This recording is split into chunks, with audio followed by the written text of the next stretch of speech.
So for the past 20 years, I've been helping Malaysians and other Southeast Asians to speak better English. And through training thousands of Southeast Asians, I've discovered a very surprising truth.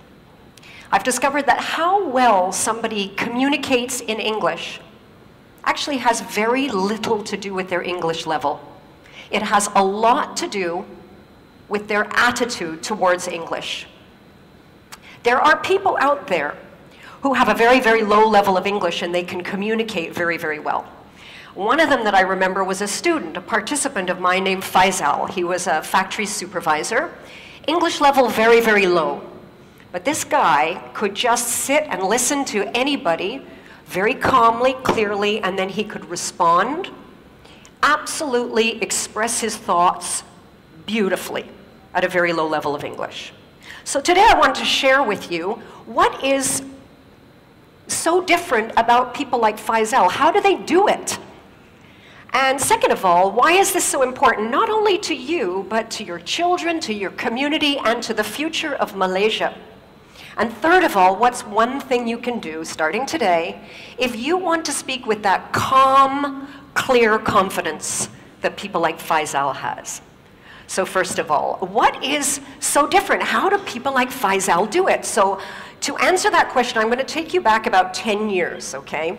So I was training staff at that time, and my daughter at that time was taking piano lessons.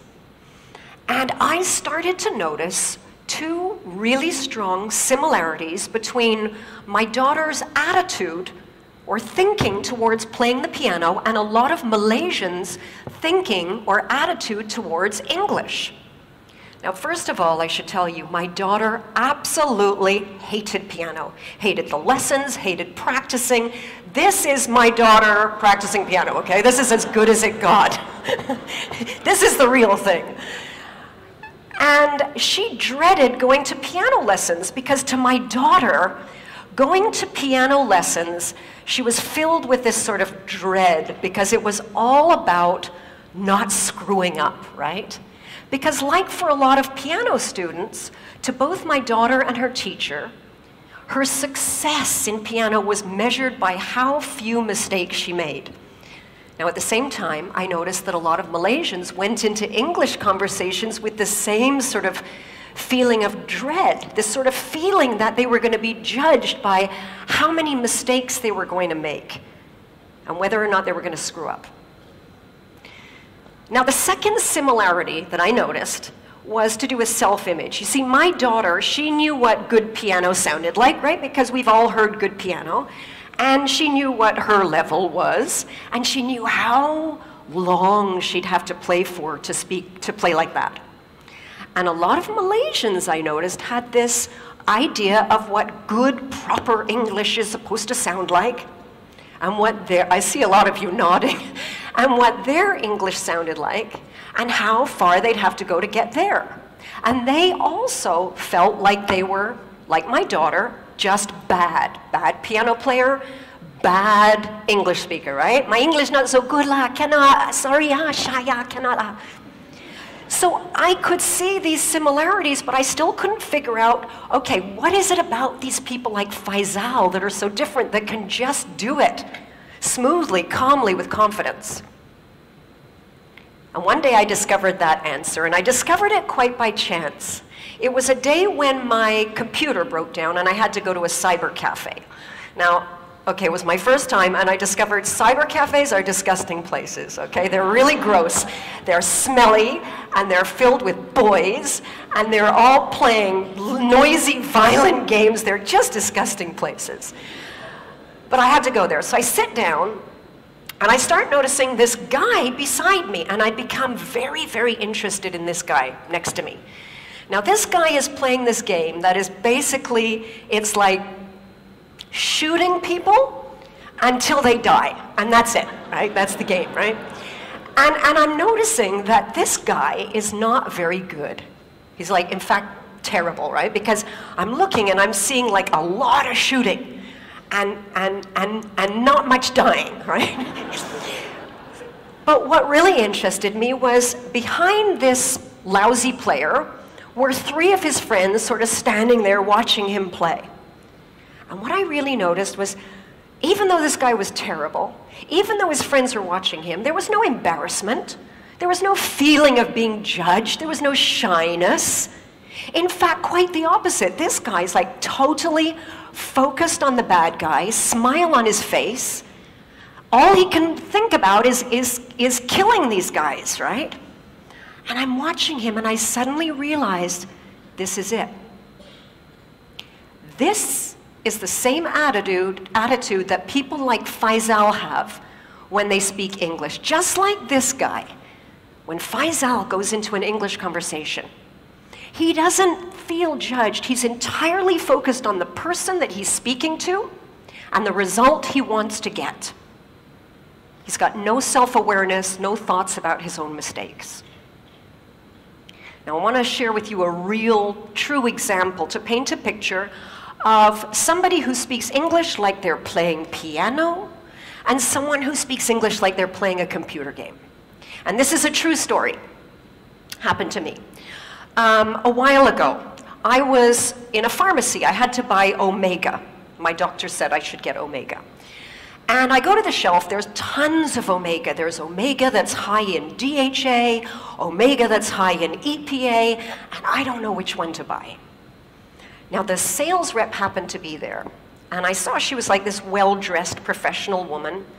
I walk over to her, and I see this look as she sees me, this sort of, it's a look I recognize very well. Her eyes go all wide. It's sort of that panic, oh my God, I got to speak to a native speaker, and she's going to judge me and notice my mistakes. I go up to her, and I explain my situation, which Omega do I get?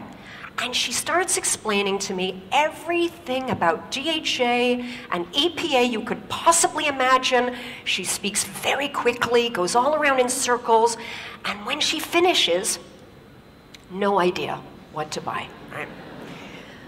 So I turn to the girl behind the counter. Now, the girl behind the counter, I heard her before, her English level is very low.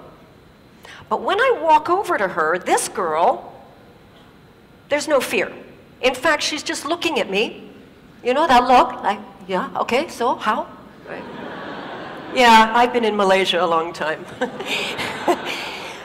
So I go up to her and I explain the problem, EPA, DHA. She looks at me, she says, okay, EPA for heart, DHA for brain. Your heart okay or not? So I said, yeah, I said my heart is really, I think it's pretty good. She says, your brain okay or not? I said, yeah, no. No, my brain is not as good as it used to be. She looked, she said, okay la, you take Omega DHA, can?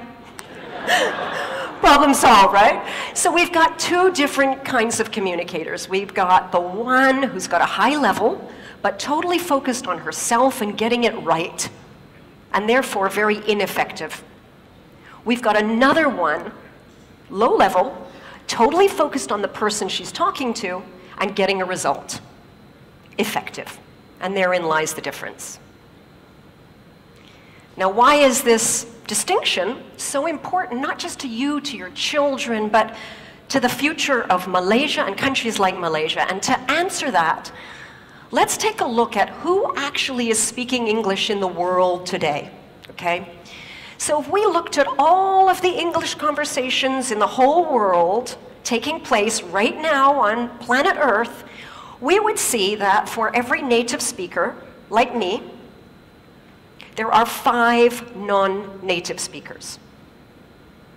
And if we listen to every conversation in English on planet Earth right now, we would notice that 96% of those conversations involved non-native English speakers. Only 4% of those conversations are native speaker to native speaker. This is not my language anymore. This language belongs to you.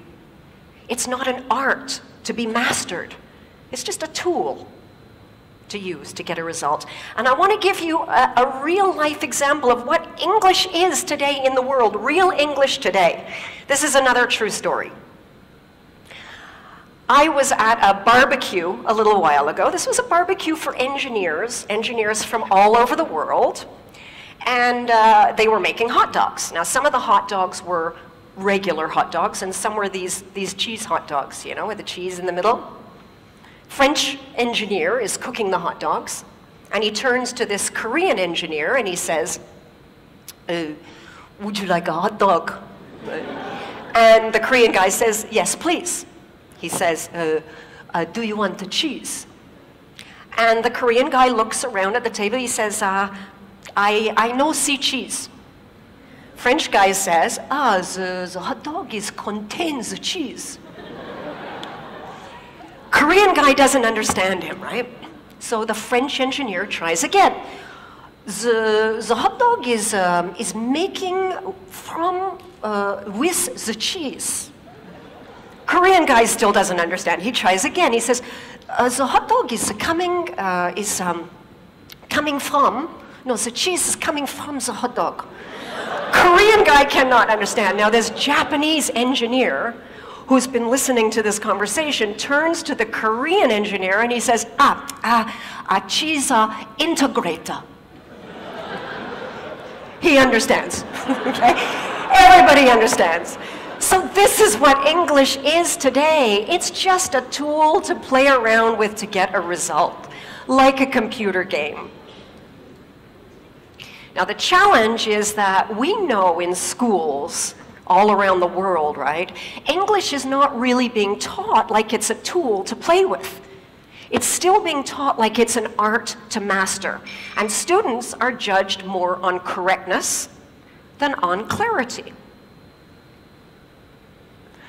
Some of you might remember the old comprehension exam in school. Does anybody remember in school when you would get a question about a text that you read? You'd have to read through some text, right? And then answer a question to show that you understood the text.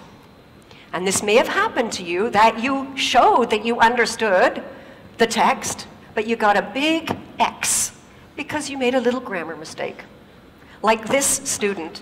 Now this student clearly understood paragraph 4, but no, not correct, because he left the letter N off the word environment. But in the real world, what would matter? In the real world, what would matter is, did you understand the email, or did you understand your customer, so that you can go ahead and take action? Now the problem that I see here, over and over, is that people take the attitude they developed about English in school and they bring it into their adult life and into their work. And if you're in a stressful situation and you're having a conversation and you're trying to give a result to someone and say it correctly, your brain multitasks. It cannot do two things at once. And what I see is the brain just shutting down. And you may recognize these 3 symptoms of the brain shutting down. The first one is that your listening goes. Someone's talking to you and you're so busy thinking about how you're going to respond and express yourself correctly, you don't actually hear what the other person said. And I can see a lot of nodding in the audience. The second thing to go is your speaking. Your mind sort of shuts down, and that vocabulary you do know just disappears, and the words don't come out. The third thing to go is your confidence.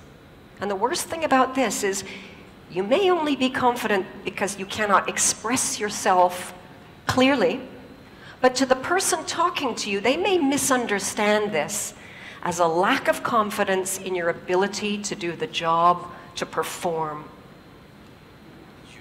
So if you want to speak English like Faisal with that great confidence, here's the one thing that you can do.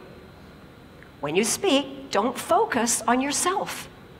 Focus on the other person and the result you want to achieve.